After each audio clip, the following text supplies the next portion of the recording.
I met Rachel 12 years ago at a friend's summer party. It was one of those warm evenings when the air feels charged with excitement, and everything has a bit of magic to it.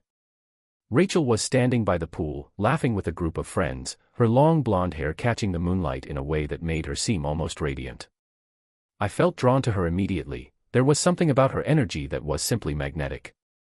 We started talking and hit it off right away. She was into fitness, working as a trainer at a local gym, while I was an accountant at a mid-sized firm. Things moved fast between us. We were perfectly in sync, sharing everything from early morning runs to a love for Italian food. Within a year, we were married. The wedding was small and intimate, held at a charming vineyard with only our closest family and friends. It felt like a dream come true, and for many years, it truly was.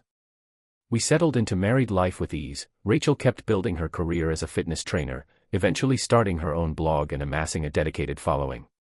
Meanwhile, I climbed the ranks at my firm, becoming a senior accountant. We bought a cozy house in a nice neighborhood, and 3 years into our marriage, we welcomed our son, Ben. 2 years after that, our daughter, Lily, was born. Life was busy, but it was fulfilling. Our days were packed with the typical chaos of raising small kids, play dates, soccer practices, ballet recitals, and an endless rotation of school events. Despite the demands of motherhood, Rachel remained dedicated to her career, working early mornings and late nights to keep up with her clients' schedules. I admired her work ethic and often found myself bragging about her at the office. To anyone on the outside, we looked like the perfect family, or at least, that's what I thought.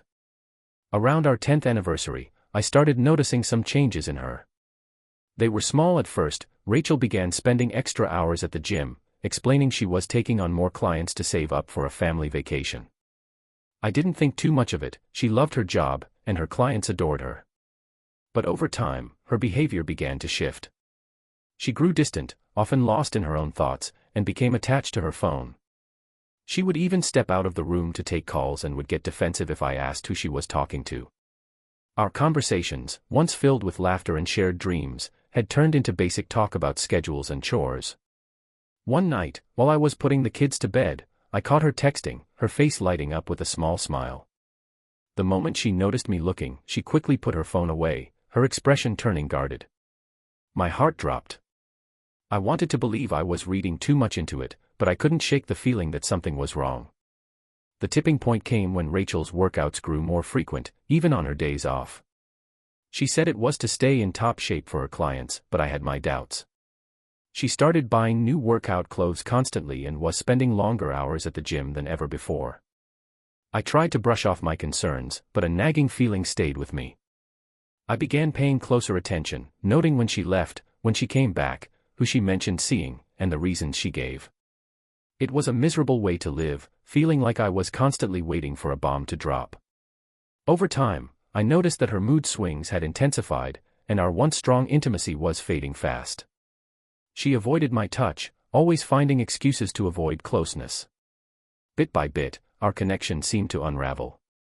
Eventually, I knew I had to find out the truth, no matter how much it hurt. Confronting her felt terrifying, but living in doubt was even worse. One morning, we left the house together as usual. She was headed to the gym for her early session, while I had a day off and mentioned that I planned to run errands and do some yard work. She kissed me on the cheek, a quick, almost dismissive gesture, and drove off.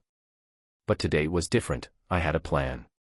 The doubts that had been haunting me were too strong to ignore any longer, and I needed answers. So, a few minutes after she left, I followed her. I kept enough distance to make sure she wouldn't see me. As expected, she drove to the gym, where I parked far enough away to watch without being noticed. I didn't have a gym membership, so going inside wasn't an option. After about an hour, Rachel came out, but she wasn't alone.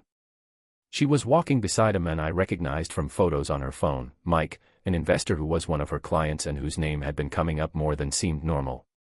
They strolled side by side, laughing and chatting with an ease that felt too familiar. I followed them through the crowded streets, keeping my distance, watching them completely absorbed in each other.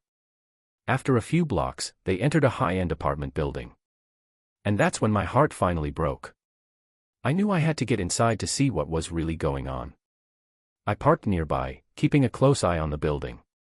Luckily, the elevator was on the side with clear windows, so I could track which floor they were going to. I watched as the elevator climbed, counting floors until it stopped at the 8th.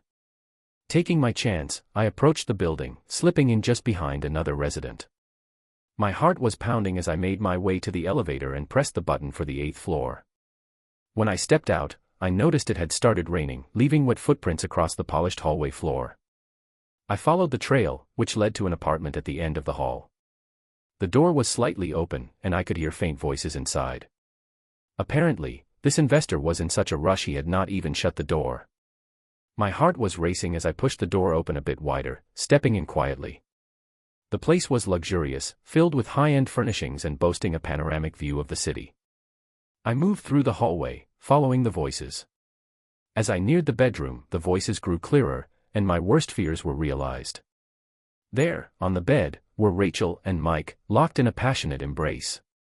I froze, unable to process what I was seeing. Then, a wave of anger and betrayal crashed over me. I burst into the room, my voice shaking with fury. "What the hell is going on here?" I yelled. Both Rachel and Mike jumped apart, shock and guilt splashed across their faces. Rachel grabbed a sheet, trying to cover herself, her face pale. "James, what are you doing here?" she stammered, looking like she could not believe what was happening. "I could ask you the same thing," I replied, my voice thick with anger. "How long has this been going on? How long have you been lying to me?" Mike, visibly uncomfortable, began grabbing his clothes, muttering something about it not being what it looked like, but I was not interested in his excuses. My attention was focused on Rachel, who was now crying, a mixture of fear and guilt in her eyes. "James, please, let me explain," she pleaded, but I was not in the mood to listen. "I don't need your explanations," I snapped. "The damage is done." With that, I turned and walked out, my mind swirling with thoughts of betrayal and hurt. After leaving Mike's apartment, I wandered aimlessly through the city, the weight of what had just happened bearing down on me. Eventually, I ended up at a small cafe I used to visit often. I found some comfort in the familiar place, hoping it would help me clear my mind. I ordered a double espresso and sat by the window, staring out at the rain-soaked street, my mind still racing with images of what I had just seen. Regret started to creep in. I had not taken any photos to prove Rachel's betrayal. Without evidence, it would be my word against hers, and I knew her charm could easily sway our friends and family. The idea of being painted as a paranoid, jealous husband while she played the victim was almost unbearable. As I sat there, lost in these thoughts, a familiar voice pulled me back to reality. "James, is that you?"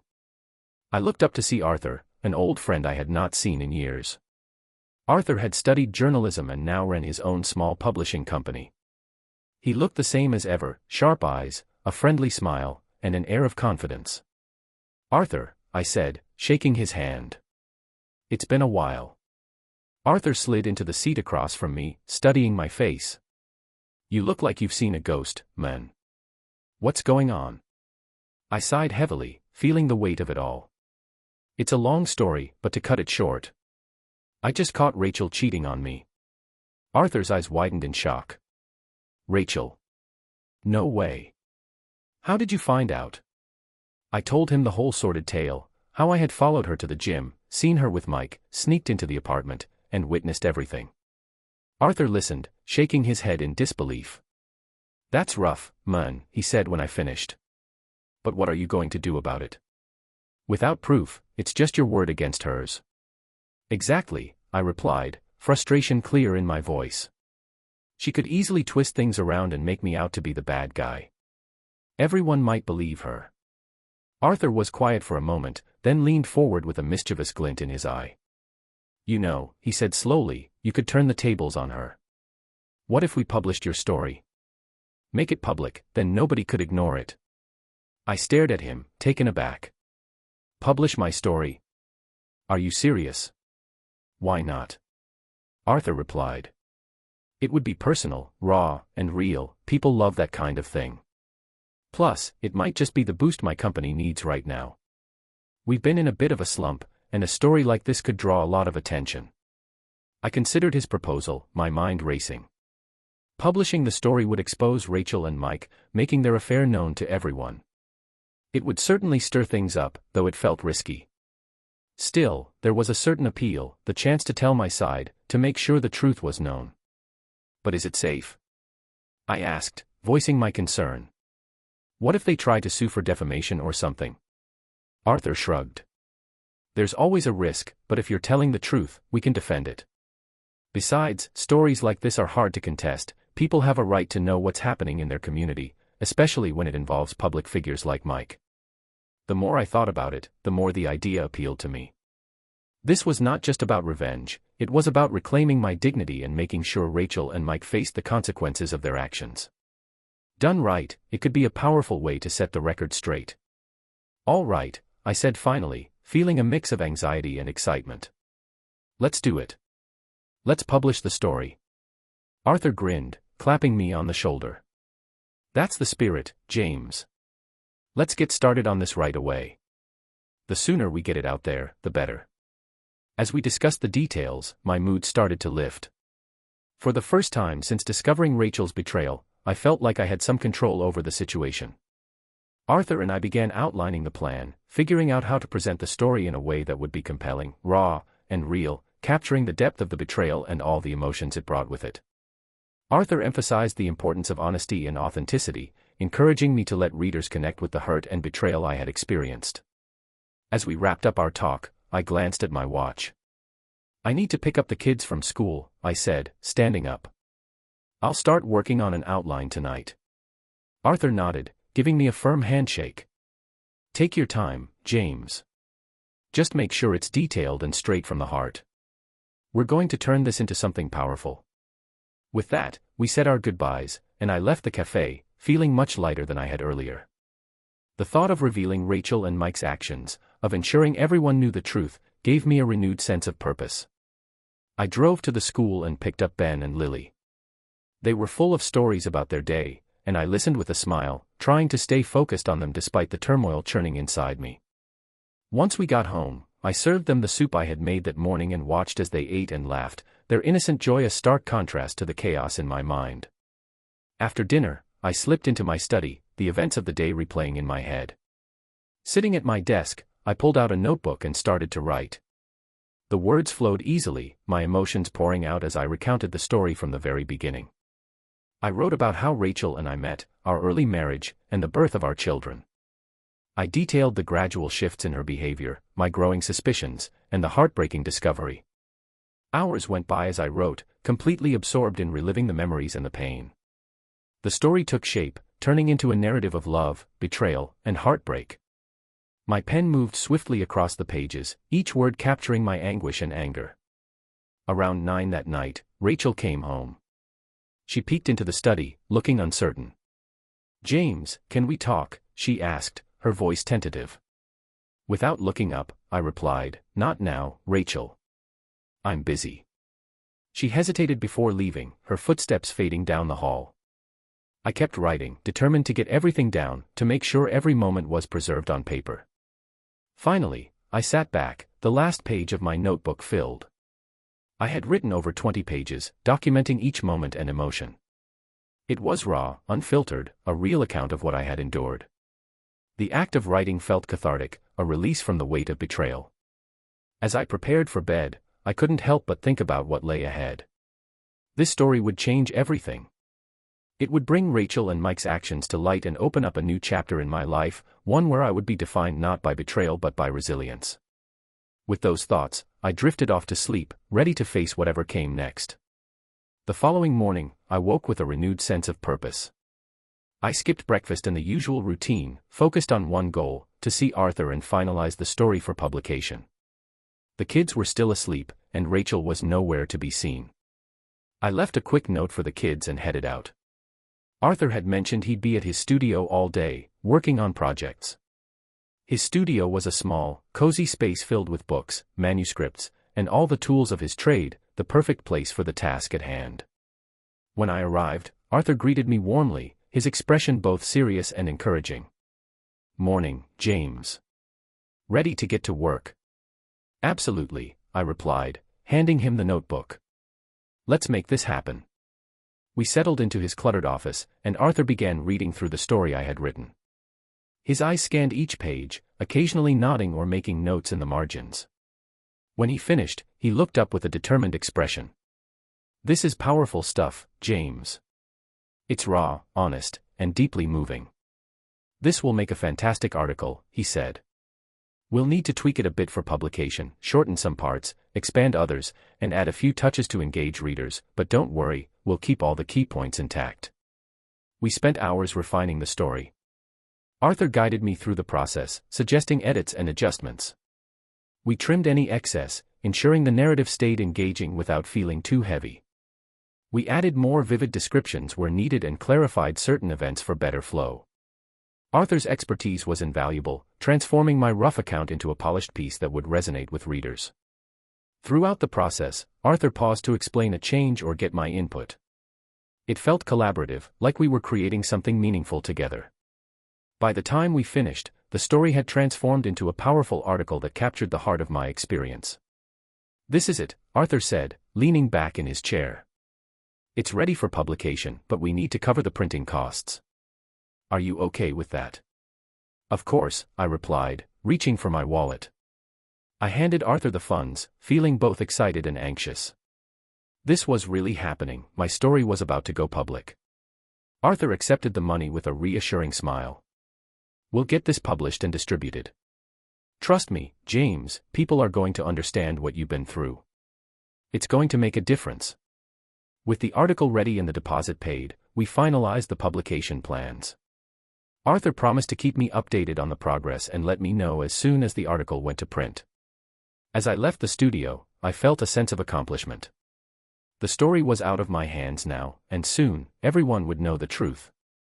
Later that day, my phone rang. It was Arthur. "James, just wanted to let you know, the article will be published in 4 days. It'll be in the newspaper and online." "Thanks, Arthur," I replied, feeling a mix of anticipation and relief. "I appreciate everything you're doing." "I'll keep you updated on the response once it's out," Arthur assured me. After we hung up, I felt an unexpected calm settle over me. The truth was finally coming out, and there was no turning back. Instead of fear, I felt a strange sense of peace. The burden of secrecy had been lifted, and I was ready to move forward, determined to make the most of the days ahead. I focused on spending quality time with my kids, and we ended up having a fantastic weekend at the water park, laughing and having a blast.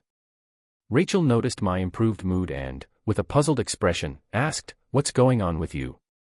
You seem different, almost like you've forgiven me." I smiled, but it was an empty smile. "I did what I needed to do, and now, I'm free to enjoy myself," I replied vaguely. The kids were having a great time, and for a brief moment, it almost felt like we were a regular, happy family again. That evening, after putting Ben and Lily to bed, Rachel and I sat down for a conversation. "So, how are things with Mike? How's the training going, and those extracurricular activities at his apartment?" I asked, my tone casual. Rachel's face flushed with a mix of anger and embarrassment. "It was a misunderstanding, James. It will not happen again. How can you bring it up so calmly?" I looked at her, my expression neutral. "You must have enjoyed it since you went back to see him." She stared at me, her eyes wide with guilt and confusion. I reached over and gently patted her hand, keeping my tone calm. "Do not worry, Rachel. Everything is about to change soon." She looked more confused than ever, but I offered no further explanation. I went to bed early that night, knowing that the next day would mark the beginning of a new chapter. The article was about to be published, and with it, the truth would come to light. Lying in bed, I reflected on everything that had led me to this moment, from the first flickers of doubt, through the painful discovery, to the inevitable exposure that was now just hours away. It had been a rocky road, but I felt ready for whatever came next. The next morning, I woke with a sense of anticipation. Today was the day that the article would go live, and the truth about Rachel's betrayal would finally be out there for everyone to see. I checked my phone for a message from Arthur but found nothing. He had promised to update me as soon as the article was posted. I went about my day with quiet determination, spending time with the kids and mentally preparing myself for the fallout. Rachel seemed more on edge than usual, sensing something was coming but unsure what it was. She tried to talk to me a few times, but I kept my responses short and distant. By the evening, the tension was thick in the air. I knew it was only a matter of time before the article appeared, and the reactions would start flooding in. Rachel's unease grew, but she didn't press me for answers, perhaps sensing that she might not like what she heard. I sat at my computer, periodically refreshing the newspaper's website, waiting for the article to appear. My heart pounded as I thought about the consequences. Would people believe my side? How would Rachel and Mike react? What would this mean for our lives? Finally, just as the clock struck midnight, the article went live. There it was, in black and white, my story, our betrayal, laid out for all to see. The headline was striking, the narrative compelling, and the truth undeniable. I took a deep breath, knowing that the next few days would be pivotal. The truth was now out there, and all that remained was to see how the world would react. I closed my eyes, bracing myself for whatever might come next. The morning after the article was published, I woke up early, my nerves strung tight with anticipation. I checked my phone compulsively, waiting for signs of a reaction. At first, nothing happened, the world seemed to go on as usual, and I began to wonder if the story had made any impact at all. But then, slowly, the responses began to trickle in. It started with a few comments on the online version of the article. Some readers were expressing shock and disbelief. People who knew Rachel and me were stunned, struggling to reconcile the image of our seemingly perfect family with the reality of betrayal. As the day went on, the story gained traction, and the comments section was soon buzzing with activity. People reacted with a mixture of sympathy, outrage, and curiosity. Some voiced their support for me, condemning Rachel and Mike's actions. Others were more skeptical, questioning my account or suggesting there might be more to the story. I received messages from friends and family, their reactions ranging from supportive to utterly shocked. Some expressed sympathy, offering their condolences and support. Others were more reserved, struggling to process what they had learned. Meanwhile, Rachel's phone was buzzing nonstop, and I could see the anxiety in her eyes as she read through the comments and texts. She tried to talk to me several times, but I kept my distance, focusing instead on watching the reactions unfold. By the afternoon, the story had been picked up by a few other news outlets and was trending on social media. People were sharing it, adding their own thoughts and commentary. The combination of a personal betrayal and the involvement of a well-known investor like Mike made it a story people could not resist discussing. Around midday, Arthur called me. "James, have you seen the response? It's everywhere. People are really connecting with your story." "I noticed," I replied, the impact of it all beginning to sink in. I replied to Arthur, my voice carrying a mix of relief and anxiety. "What do you think this means for us?" Arthur's tone was steady. "It's a good sign, James. The more people read this, the harder it'll be for Rachel and Mike to deny what happened. Just stay strong and keep your head up." As evening set in, the reactions continued pouring in. My inbox was flooded with messages from strangers sharing their own experiences of betrayal, offering words of support. It was overwhelming, yet strangely comforting. I realized I wasn't alone, others had endured similar heartbreak and had made it through. Later, Rachel finally confronted me in the living room, her face a mixture of anger and desperation. "James, how could you do this? You've ruined our lives. The kids are going to be dragged into this too. What were you thinking?" She stared at me, her eyes welling with tears. "This is going to destroy us. Mike is furious, and his lawyers are already preparing to fight back. Do you even know what kind of trouble you've brought on us?" I kept my voice calm. "I know it won't be easy, but this is something we should have faced together. You made your choices, Rachel. Now, you're going to have to deal with what comes from them." She shook her head, defeated, and walked away, leaving me alone with my thoughts. I knew the road ahead would be tough, but for the first time in a long while, I felt a sense of clarity. The truth was out there, and there was no going back. As night fell, I checked the article one last time. It had garnered thousands of views and an avalanche of comments. While the responses were mixed, the overwhelming support from those who understood my pain gave me strength. The next morning, as I was preparing for the day, there was a knock on the door. Rachel, looking disheveled and anxious, opened it to find two uniformed police officers standing there, their expression serious. "Is James Matthews here?" one of them asked. I stepped forward, my heart sinking. "That's me. What's this about?" The officer looked at me sternly. "Mr. Matthews, you are being served with a lawsuit from Mr. Michael Wilson for defamation and invasion of privacy," he said, handing me a stack of legal documents. "He claims that the article you published contains false information intended to damage his reputation." I took the papers, my hands shaking. Rachel shot me a look filled with both fear and accusation. "I warned you this would happen," she hissed. "Mike isn't going to let this go." The officers informed me that I would need to appear in court to respond to the allegations. They also mentioned that a temporary restraining order had been filed, preventing me from making any further statements about Mike or Rachel until the case was resolved. As soon as the officers left, I called Arthur to let him know about the lawsuit. He listened quietly, then reassured me, "James, don't worry. We knew this was a possibility. We'll fight it. The truth is on our side." Later that day, I met with a lawyer Arthur recommended, a sharp, no-nonsense woman named Linda. She quickly began reviewing the case. "Mike claims you made up the entire story to harm his reputation," she explained. "He thinks he has the upper hand, assuming there are no witnesses." "But there was a security camera in the building," I countered. "It should have captured me following them into the apartment." Linda nodded. "We'll subpoena the footage. If it shows you entering the building and going up to his floor, it'll help back up your account." We filed a motion to obtain the security footage from Mike's apartment complex. Meanwhile, Arthur's publishing company stood firm, refusing to take the article down despite the legal threats. The story continued gaining traction as more people read and shared it. A few days later, Linda called me with good news. "We've got the security footage," she said. "It clearly shows you following Mike and Rachel into the building and going up to his apartment. This will be crucial evidence." Still, Linda cautioned that the footage alone might not be enough to sway the court.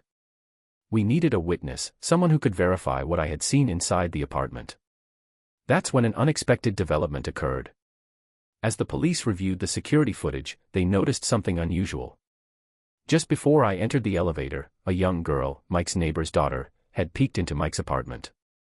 Her curiosity led her to witness the scene inside, and she had quickly run away, visibly distressed by what she saw. The police tracked down the girl and her parents. The girl, Lucy, was shy but truthful, and when questioned, she described seeing Mike and Rachel together in a way that aligned with my story.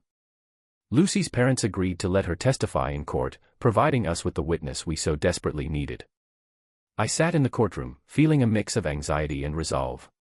Mike's lawyer presented his case first, arguing that I had fabricated the story out of jealousy and a desire to ruin both Mike's and Rachel's reputations. They claimed there was no proof backing my accusations and demanded the article be taken down, with damages paid for defamation. Then it was our turn. Linda presented the security footage, showing me entering the building and heading to Mike's apartment. She emphasized that the footage supported my account, but the real turning point came when Lucy took the stand. The room fell silent as the young girl, clutching a small teddy bear, recounted what she had witnessed. Speaking softly but clearly, she described how she had peeked into Mike's apartment and seen Rachel and Mike in a compromising situation. "Mike and the lady were hugging and kissing," Lucy said, her innocent voice echoing in the silent courtroom. "They looked really close, and then I got scared and ran away." Mike's lawyer attempted to undermine her testimony, but Lucy's sincerity and the corroborating security footage made their argument look weak. The judge listened intently, taking notes and occasionally glancing over at Mike, whose confidence seemed to wane with each passing minute. After both sides had presented their arguments, the judge took a recess to review the evidence. The tension in the room was heavy as we waited for his decision. Rachel avoided my gaze, her face pale and tense. Eventually, the judge returned, took his seat, and cleared his throat to speak. After reviewing the evidence, including the security footage and witness testimony, it is clear that Mr. Matthews's account is credible. "The lawsuit brought by Mr. Wilson is dismissed," he announced. A collective sigh of relief filled the courtroom. The judge continued, "Furthermore, there are no grounds to mandate the removal of the article.